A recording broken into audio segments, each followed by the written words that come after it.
Smile to our body. How wonderful to be alive. Relaxing and softening our body. Enjoying being alive.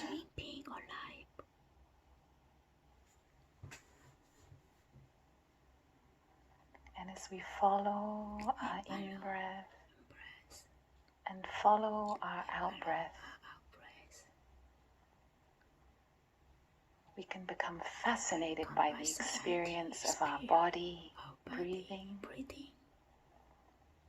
And we may notice that our in-breath grows a little deeper and our out-breath grows a little slower. Breathing in, deeper, breathing out, slower.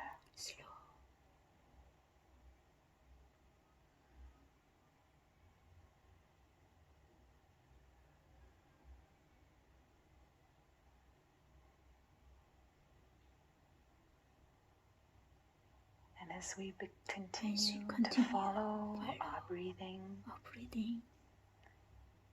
we may feel this energy of calm gently permeating our body and mind, and the energy of ease. Breathing in, feeling more calm. Breathing out, feeling at ease.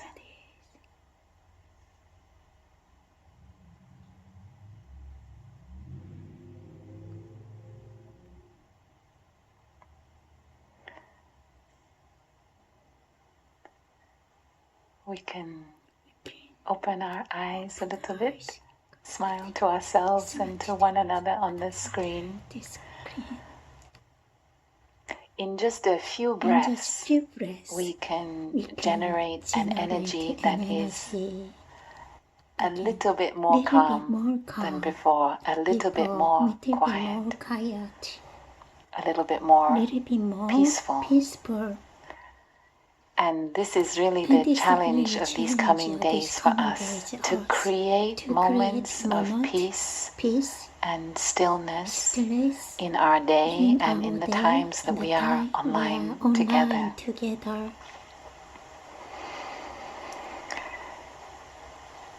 And I think many of us have joined this retreat, hopefully, because we were inspired by the theme. There may be some of us that wanted to join the retreat, but we weren't sure about the theme. But we just wanted to feel connected to spiritual community. And so there may be a few of us for whom there's a question, which is something like, do we have the right to touch peace in such a difficult time for our world? Do we have the right to feel peace?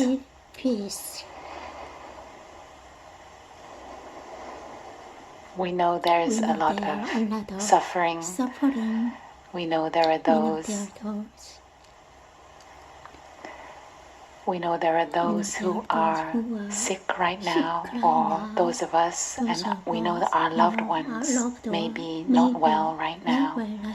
We know there is violence, oppression around the world, inequality, discrimination. We know there is a lot of suffering for those who don't have a safe home, who are forced to flee their homes. And as practitioners, as people with awareness and compassion, we may really have that question, do we have the right to touch peace in such a situation? I've been sitting and walking with this question the last few days, And for me, one of my reflections is that we are also part of this situation. And by offering a different energy, by offering the energy of peace to this situation, we are already contributing something more positive. We're already changing the situation. Compassion and empathy and really that feeling of suffering with and being aware of has its place, but the energy of peace also has its place. And with the insight of interbeing, we know that that resonates with everyone to whom we're connected. And maybe there are those who don't have enough conditions to generate peace, and it's up to us to help generate it on their behalf as well. So also for others. And I think part of the suffering that many of us are experiencing right now is also for those of us who haven't ourselves directly been experiencing these challenges, or maybe we ourselves may not have become very, very sick. So the suffering is also the suffering of worry and anxiety and concern. So it's a suffering in the mind. And so the best way we can take care of that suffering is also in the mind. So to cultivate a quiet mind, peace and compassion in our mind is action. It is action already to respond to the collective energy of anxiety and anguish in the world. So don't think that coming on this retreat is somehow an escape. This is also a response. We're responding to the collective energy with a different quality of energy. We're helping bring balance, helping offer an element that is lacking. We can say that calm, compassion, clarity, maybe even stillness, a lack of restlessness. These are rare resources right now. And we may have felt that quite keenly in our families, in our workplaces, in our environment and our communities. We may have felt that there isn't so much clarity and calm as maybe 2 or 3 years ago. So that makes it all the more important for us to intentionally and actively cultivate it.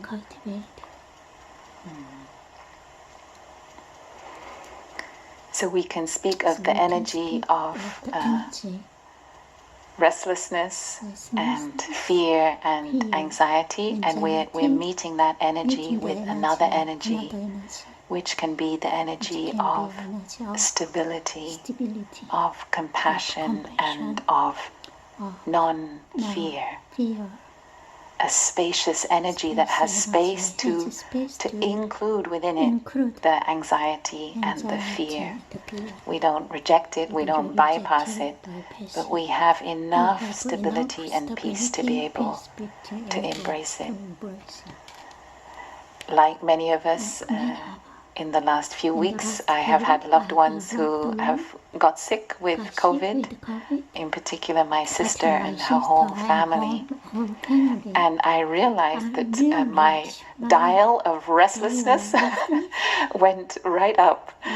And this must be the same for so many of us. It is so hard to be at peace when we feel so powerless to be able to help. And of course, those who are sick isolate, so we can't be with them in the normal way that we might want to be with them.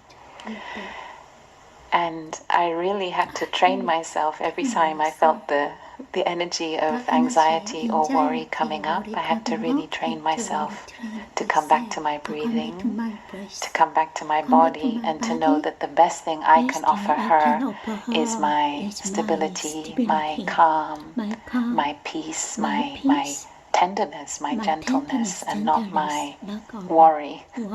So I kept on wanting to catch my thoughts of worry and replace them with other kinds of thought that I could share with her.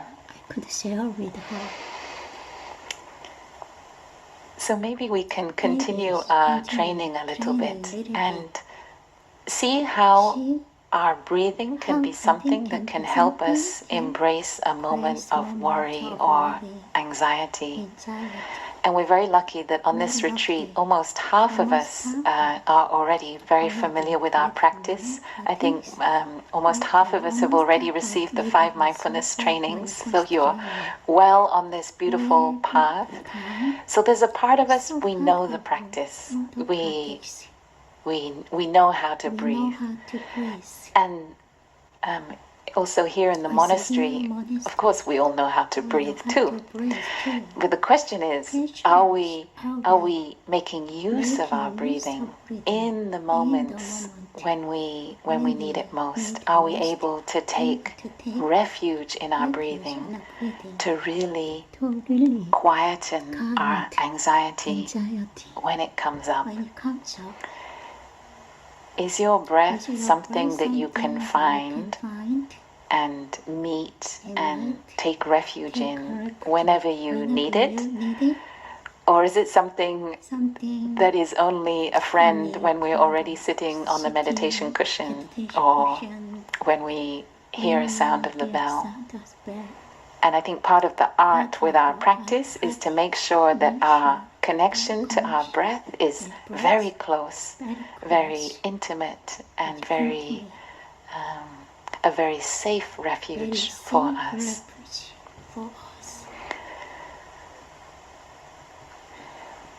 For many of us, especially when we feel anxious, we may tend to breathe. Our breath gets a bit shorter. Our breath holds a lot of information. And when we're feeling anxious, it may be a little shorter and more tense.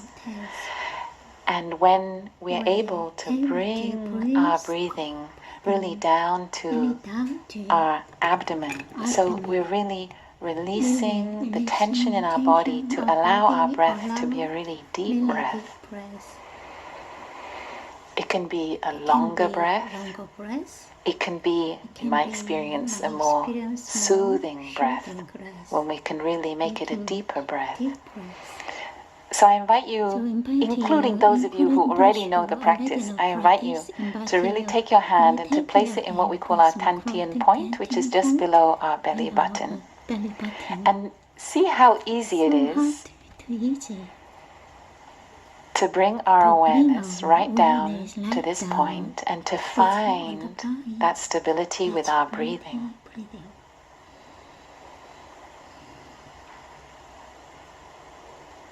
Can we join our breathing here? Breathing in, feeling the stability to be grounded at this part of our trunk, the really stable part of our body's tree. And breathing out, really enjoying this stability. Breathing in, feeling that stability. Breathing out, enjoying this stability.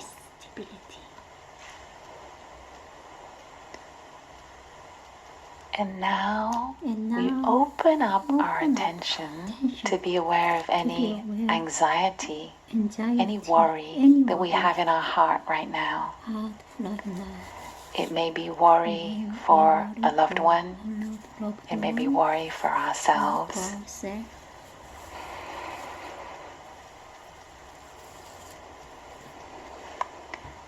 And breathing in, simply becoming aware of that worry. It may even have a particular place in our body or mind. As we breathe in, we identify it. And as we breathe out, we really embrace it. We include it in our mindful breathing. Mindful breathing. Breathing in. Breathing. I know you're there. My fear, my anxiety. Breathing out, I embrace you gently. I embrace you tenderly. And the breathing's a clever thing, because this act of breathing with our awareness accompanying our breathing, our mindfulness and tenderness gently embraces the anxiety. It's no longer alone. We are there with it.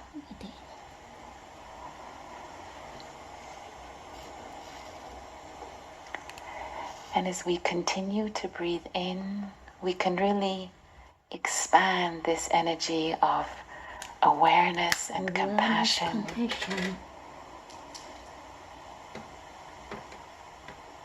And as we breathe out, we can offer that energy of compassion to those we love, to those we are worrying for.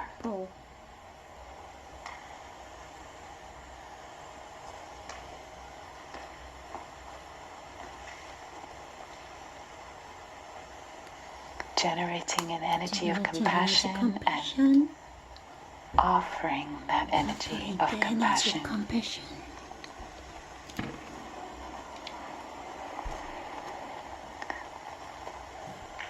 So a very interesting thing about being quiet is we don't necessarily want to send away all the elements that make us not quiet. We want to be able to recognize them, to embrace them tenderly, and to offer a kind of antidote or a counterpart energy to meet the obstacles to our quiet, and to be with them, to soften them, to integrate them, allow them to be there, but also allow the peace and the compassion to be there with them.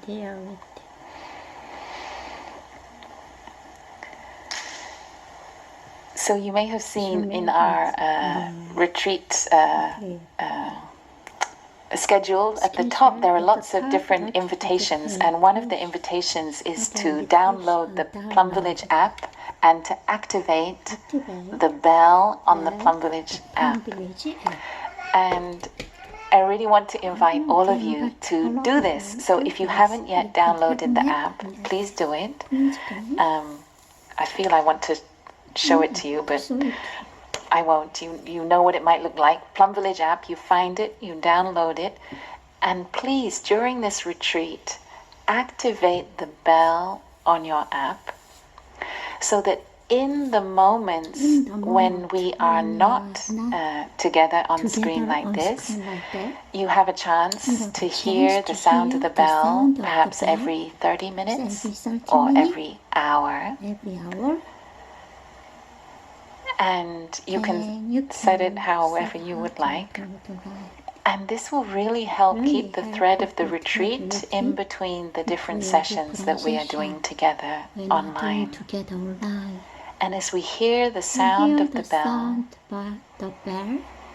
we stop whatever we're doing. So for those of you who've been to Plum Village, you know that we've got lots of different bells in Plum Village. We have a clock in the dining hall. We have what we call the activity bell that lets us know something's about to happen. Maybe for you that means you set a little alarm on your phone before the next retreat session.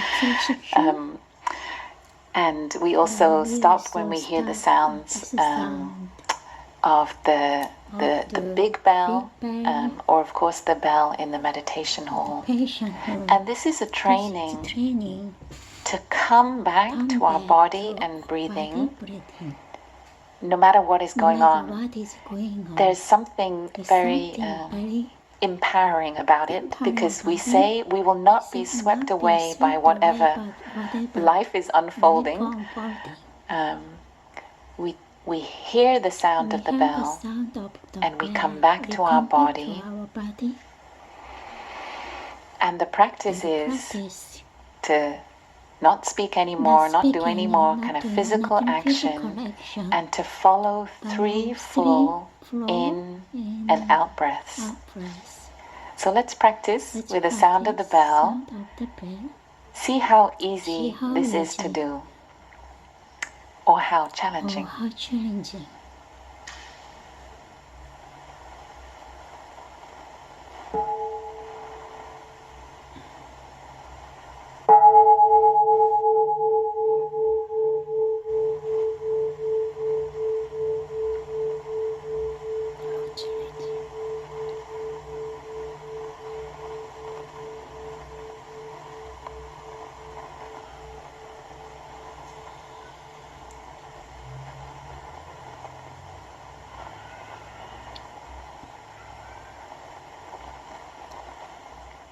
So the question is, was this a pleasant experience, or was there some resistance in us? With the stopping with the sound of the bell, the kind of challenge is to see that this sound is a friend, it's an invitation. It's not someone else, not Sister Dedication or Sister Come Through at the bell.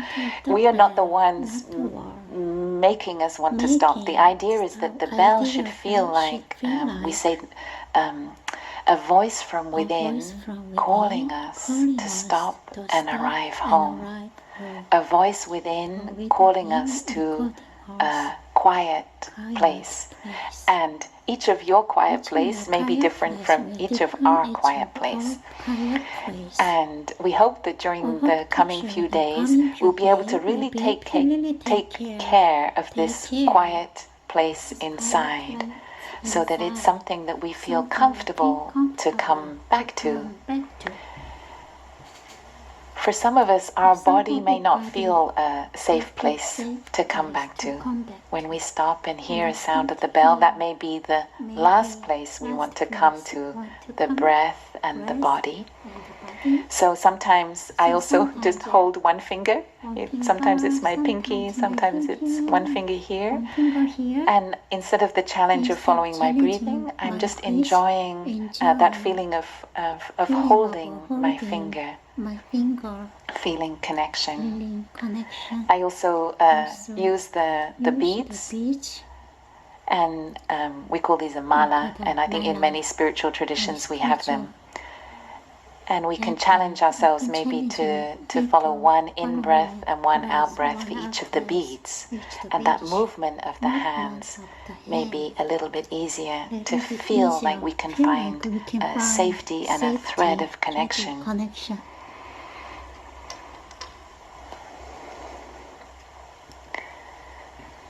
And for those of us that have been practicing a while, we have to get quite creative to keep our practice of stopping with the bell fresh.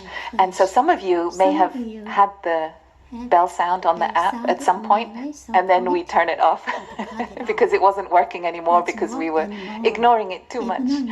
So for those of you who have done that, I invite you, please try again the next 4 days. Try the beginner's mind to see if there's a way we can really make a commitment and a freshness to say, I am thirsty for quiet. I am thirsty for stillness. And this bell is helping remind me to touch it. In those key moments in the day when I really am swept away, because it's those moments when we're the most caught up, whether in cooking or speaking or doing something else. They're the moments when it's the most powerful to just stop, come back to ourselves, to our hand or our beads, and say there's more to life than just this endless running. There's power in the stopping. One time, it was the first time I had a chance to be an attendant for Thai, and we had just, I I just prepared him a cup of tea before walking meditation. And then right next to his room here in the Lower Hamlet is the activity bell. And I was so nervous because I had only been ordained at that point, I think 4 months or something. And Tai was resting in his hammock and looking right at me as the bell sounded. And so of course I know, okay, I have to close my eyes, listen to the bell. But I was so aware of my teacher like looking at me with his like hawk eyes. And really trying to stop and really trying to breathe, but I was so nervous that I think the quality of stopping was not very deep. And then I opened my eyes and Tai was still looking right at me. And then he said, the mind is like a CD. Even you press stop, it's still spinning. I thought he sees me directly. He sees me very clearly. And what I learned from that was I had still done the right thing. We still press stop. It's we still press stop. We stop our body, and even the mind may still take time to kind of slow down. Slowly, the training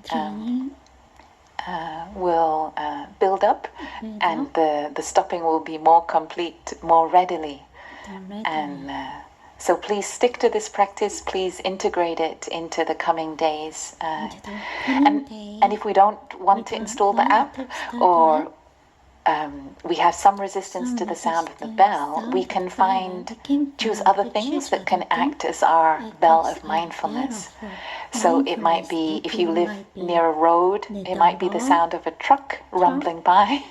Or if you live near a train, or if you live in a city, it might be the sirens of the emergency services. Or if we have others in the house with us, perhaps like a very difficult habit of our housemate. Every time they cough like that or do something, that can be our bell of mindfulness. And we stop, close our eyes, and just breathe in and out 3 times. So it's a challenge to be creative with, and it's essential to generating quietness of mind. We are challenging the internal discourse to naturally stop. And it's not because we say to ourselves, I want to stop thinking, but what we're doing is we're bringing our awareness to our body, our breathing, or our hand, or our beads. We're choosing an object of awareness, and we're becoming fascinated by it. We enjoy being with this object of our awareness, and that makes it impossible for the thinking to continue, because we're enjoying so much the coolness of the air as it flows in, the refreshment for the body, and then the ease and relaxation as we breathe out. So feeling, the bodily experience of feeling, is what is helping us quieten our mind. We're just a breathing body in that moment, and we're becoming fascinated by that experience of our body in the body. We call it mindfulness of the body in the body. As we stop with the sound of the bell and breathe.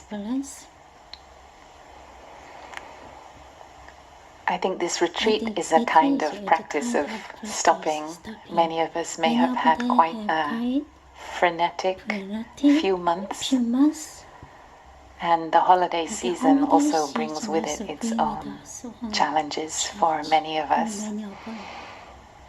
And this is a time to practice, I think, what we call wintering. I think we can make the word winter into a verb. We are wintering in this retreat.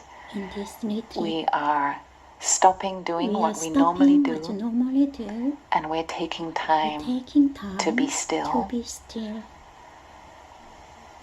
to simplify. Hopefully what will be happening in the next few days, and to really rest and come inwards. And I think this is very natural to do, and I think all of us, we need wintering time every year. just like the earth needs this wintering time. Maybe outside is turbulent and stormy. It definitely seems that way for our society, for our world, and we want to come inwards. And some of us may know a story that Thai often tells about one time when he was living in Paris before he'd even found the land of plum village and moved here. And they had a small hermitage up near the Forêt d'Ot, the forest of Dot, or Dot, outside Paris. And it was a bright, sunny, I guess, autumn day. And Thai had gone for a walk in the woods, and he was enjoying himself so much. He spent the whole afternoon out in the woods, I think sitting, walking, contemplating. But then suddenly the weather turned, and there was a storm on the horizon, and Thai had to rush back from the forest to his hermitage. And because it had been such a sunny day, he'd left all the windows open to air the room. But I guess he had gone for a long walk in the forest, because by the time he came back, it was already windy and rainy, and he's burst into his hermitage, and everything was already in disarray from the storm, and the papers were everywhere, and things had been blown about and knocked off the table. And the first thing that Thai did was to close the windows, to close the door, close the windows. And then he lit a fire to warm up the room, because I think it was a stone building, so it was very cold. And then, once the fire was lit, he was able then to clean up all the papers and everything that was in disarray, and then to sit by the fire and warm his hands and fingers, to enjoy the coziness of the fire and listen to the wind and rain beating on the windows.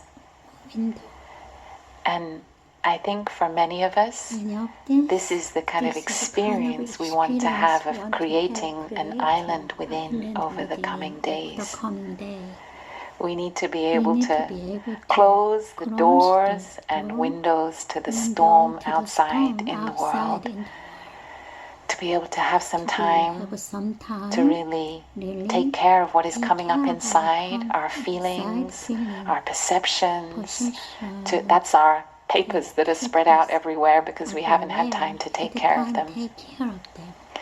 And to light up the fire so that we have some warmth and some coziness inside. And Thai described this experience of coming back to the hermitage as this practice of cultivating an island within. And that when we have a bad day or a bad week or a bad year, we need to know how to be able to come back to our hermitage within, to be able to close the doors and windows. And for us, that's our sense doors and windows. So when we think about what might be the obstacles to having it's all the storm around us, perhaps the news that we have seen or read or heard, the movies or series that we may have been watching on the screens, even the conversations we may have been having with others. We may have taken in a lot of things that have been a bit chaotic and difficult. Maybe our daily life itself has been really challenging. And so we invite you on this retreat to see what are the sense doors and windows that you might be able to close, to be able to simplify your inner island and to keep the storm at bay. So you may want to avoid reading news in the next few days. You may want to sit down and have a strategy for how you will use your devices. There may be some habits, maybe of listening to the radio or podcasts around breakfast time or around other times of day, and perhaps we can see what elements we could simplify to bring more peace into our day, more quiet, less sensory input. Close a few doors and windows. But for some of us, silence may also be really challenging, because in the silence we may suddenly be overwhelmed by our feelings. And I remember in one talk, Tai said, you can tell how old this talk was. Maybe it was about 15 years ago. And Tai said, sometimes, life is so busy, and you have many letters, many envelopes of mail, like on your desk in the morning. And he said, and you open each letter one by one, and each one is urgent. And the next one is urgent, and the next one, and maybe you have a pile of letters that are all urgent. So, of course, I think nowadays we can translate to email or things to do. And Tai said, when everything is urgent and calling for your attention, do you know what to do? That is when you listen to music. Don't even try. Listen to music. So sometimes music is also a kind of silence. And I said we need the music is a kind of lullaby for our store consciousness. Our store consciousness, the deeper consciousness within us, is turbulent. There's been so much input. And the art of mindfulness is to find what can calm and lullaby all of that turbulence. And if the silence is too challenging, then maybe you really need to curate a good music playlist for your whenever you might normally have some input. And so instead of going from a lot of background noise to silence, you may choose some nice, quiet music, not too sad. We don't want to also water the seeds of sadness, so some pleasant music. And of course the bird song is another kind of music, or the sound of the wind in the trees. It's very rare that silence is a full silence. There's often a lot that we can bring our attention to and really feel the hum of life around us.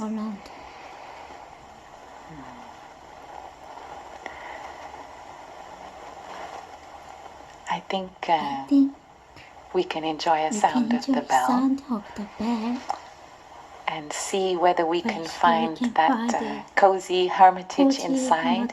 And the energy of mindfulness and compassion is our fire, is the warmth that we can generate simply by being there with our body and our breathing.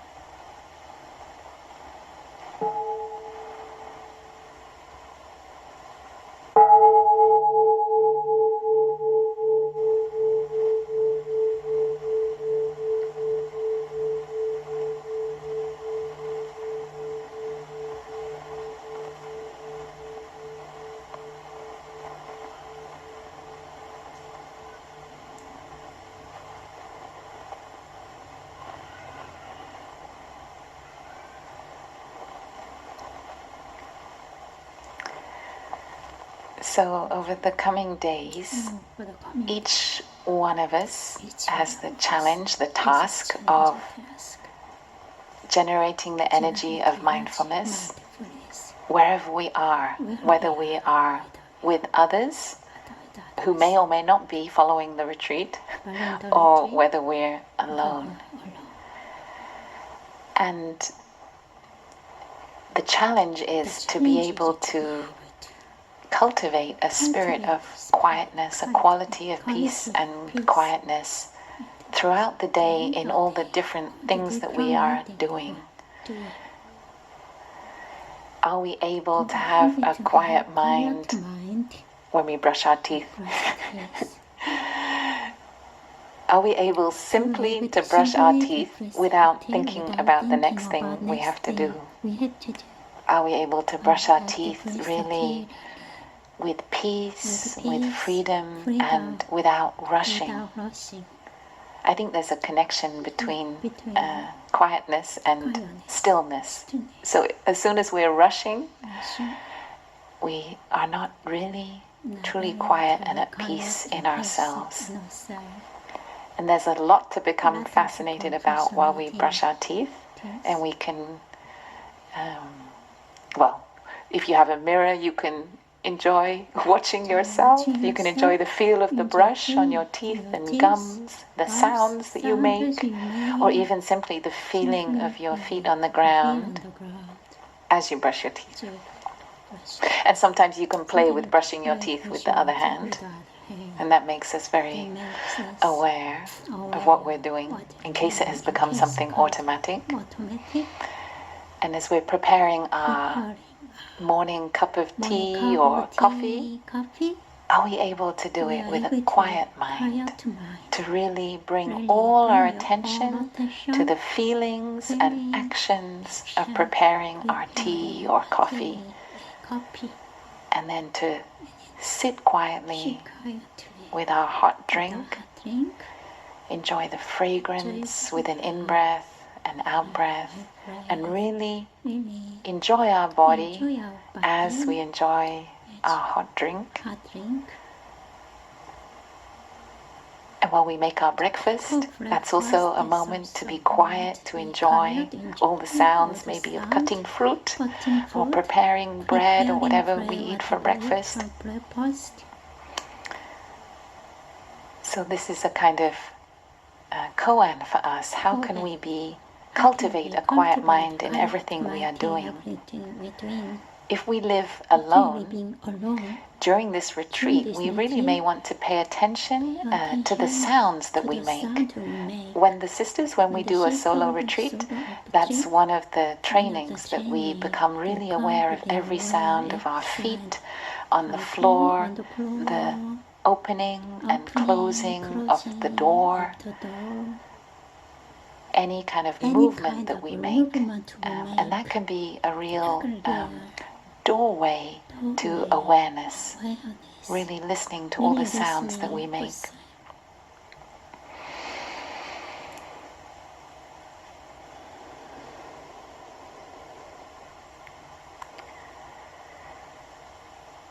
I described this moment maybe as a time of wintering and being like the earth and resting.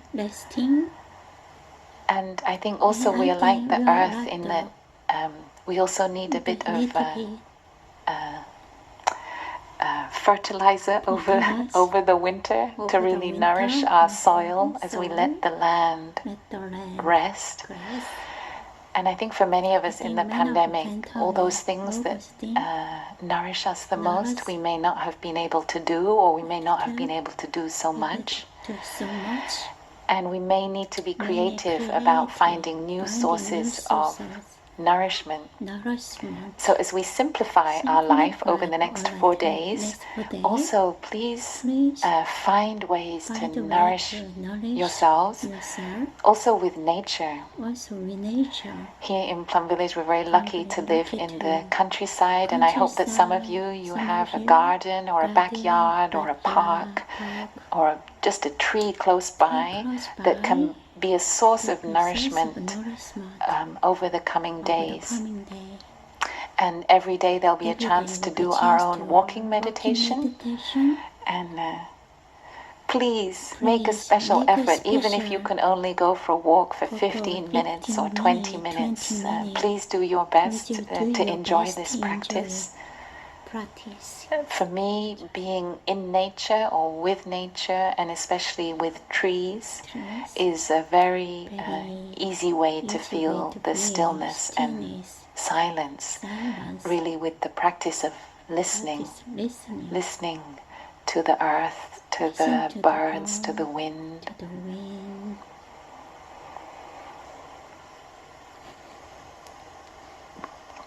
I think it's very easy to be silent, at peace, and open. When we are with Mother Earth, it's as though Mother Earth has a quiet mind. There's no internal dialogue. There's just sounds and songs of nature.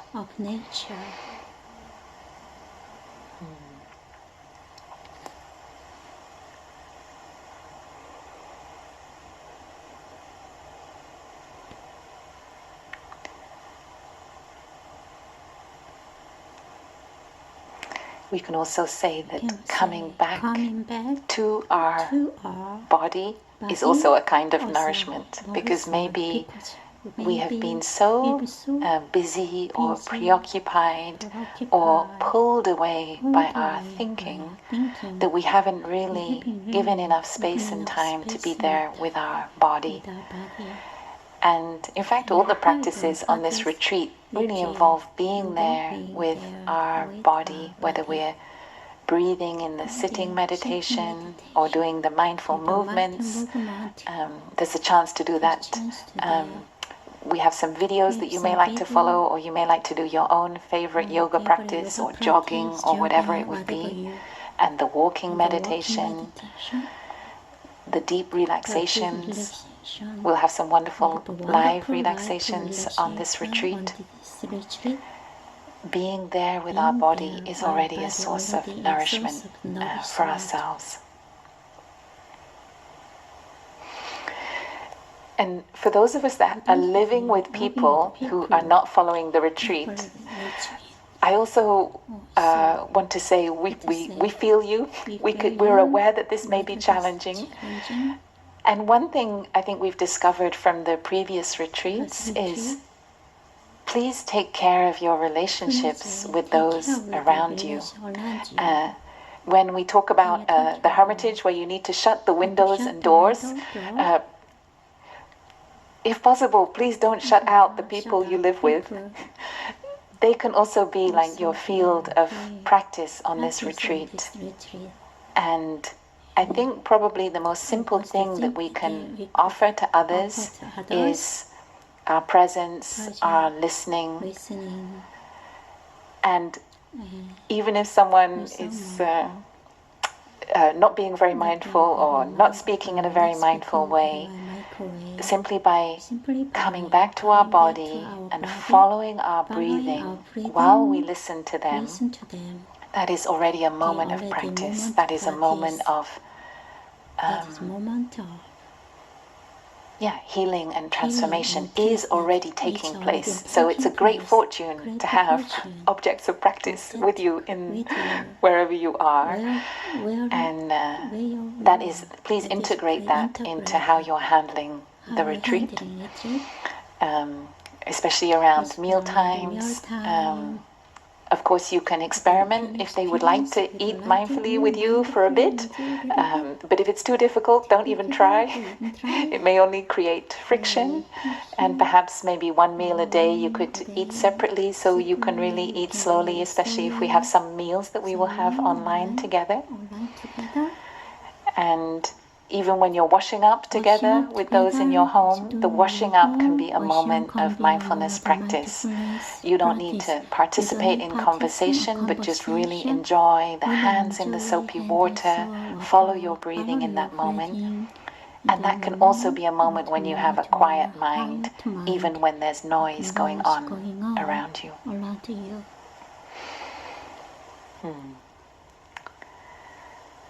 And for those of us who are following this retreat more alone, perhaps we're the only person in our house or our flat or our apartment. And the challenge is to really open up to all the nourishment that is there around you, and to flip things around, and that instead of feeling lonely, to see all the ways in which Mother Earth is there for you, and the whole cosmos is there for you, embracing you in the solitude. The monastics, we enjoy solitude a lot. We don't feel lonely when we're alone. And I think it's because we train ourselves slowly to see with the insight of interbeing.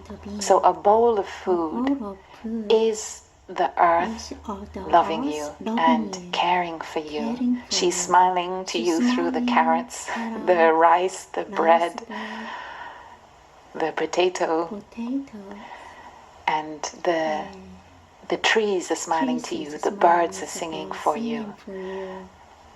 The earth is there for you. So that is also a challenge for those of us who are following the retreat alone, so that in between the moments when we're not on the screen, find moments of connection. I would like to invite Sister Chanim to come up. We say that the practice of mindfulness is lighting up the energy of compassion and awareness in our hearts. So the act of coming back to our breathing, coming back to our body, we are somehow lighting up the energy of mindfulness. And as you know, in Plum Village, we like meditation poems a lot, and Tai has written many beautiful poems that we combine with different things, including turning on the light or lighting a candle. And Sister Chanim, many of you may know, has the voice of an angel and the heart of an angel. And there's a beautiful gata that has been set to music for lighting up a candle. So